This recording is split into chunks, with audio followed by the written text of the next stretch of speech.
A public outrage over safety concerns and intense light emissions prompted the dismantling of the massive X logo that was atop the former Twitter headquarters in San Francisco City. Francine Sagarino tells us more.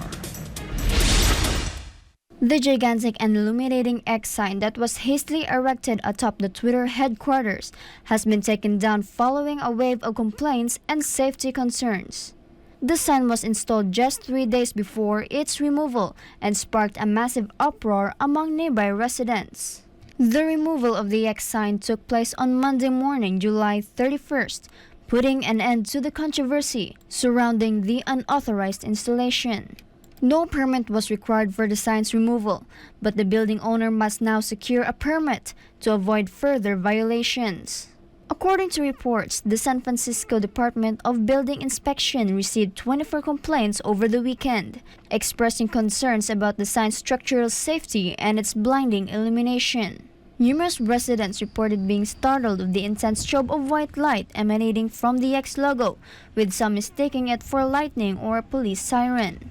The controversy escalated when the city's police prevented workers from removing Twitter's original bird and vertigo logo from the building, citing safety risks due to the absence of safety measures for pedestrians. Despite the mounting complaints, the X sign remained in place for a few days until the city took action to address the safety and permit issues.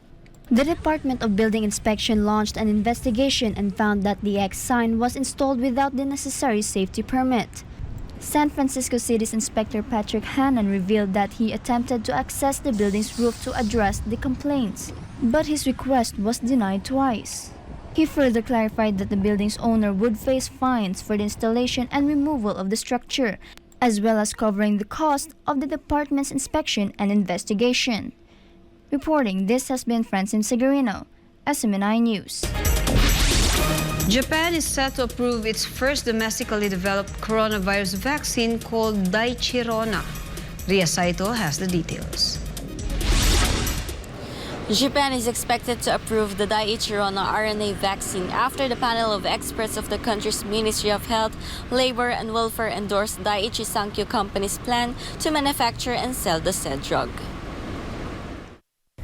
Japan's Ministry of Health, Labor and Welfare is expected to formally approve RNA vaccine Daichirona soon. It can be remembered that in January, Daiichi Sankyo applied with the Health Ministry to approve its vaccine, which is intended for third jobs. Meanwhile, the panel of experts said it will continue to assess the application of another Japanese drug maker, Shionogi & Company. This company applied with the ministry for approval last November for its recombinant protein-based preventive vaccine intended for first and second jobs. Japan is currently using US-made messenger RNA vaccines developed by Pfizer and Moderna. Starting September, the ministry plans to introduce vaccines that correspond to the Omicron subvariant, the XBB. Japan has agreed to buy vaccines from American companies Moderna and Pfizer. 以上、日本からセテリアニスを伝えしました。SMNI News Japan. A recent Gallup poll reveals that public confidence in the U.S. military has reached its lowest point since 1997. Over the past 2 years, trust in the armed forces has declined by 10 points, leading to a historic recruitment crisis.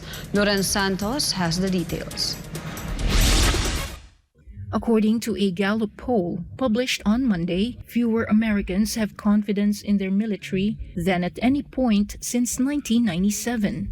Over the last 2 years, trust in the armed forces has dropped by 10 points, leading to a historic recruitment crisis for the services. The poll that was conducted in June revealed that 60% of respondents expressed a great deal or quite a lot of confidence in the military, which is down from 64% last year. The last time public confidence in the military was at 60% was in 1997, and it has not been lower since 1988, when it was at 58%. After the 9/11 attacks in 2001, public support for the U.S. services surged, with the armed forces enjoying 82% approval when President George W. Bush invaded Iraq in 2003. While the post-9/11 patriotism declined as the conflicts in Iraq and Afghanistan Afghanistan continued, approval remained in the mid-70s until 2020, when it began to steadily decline year after year. Traditionally, Republicans are more likely to support the military than Democrats, but their confidence has dropped from 91% in 2020 to 68% today. As public support for the military declines, the armed forces are facing challenges in recruiting new members. Army, Navy, and Air Force leaders testified in a congressional hearing in March that they all expect to fall short of their recruitment targets this year, particularly after the Army experienced its worst year for recruitment in 2020 since the abolition of the draft in 1973. According to a Pentagon study published in March, of the 17 to 24-year-olds usually targeted by military recruiters, 80% are physically unfit for service due to obesity, drug use, or poor mental health. Furthermore, only 9% of this age group have an interest in joining the military in the first place, as stated by Army Secretary Christine Wormuth in an interview with CNBC News in October. Reporting, this has been Loren Santos, SMNI News.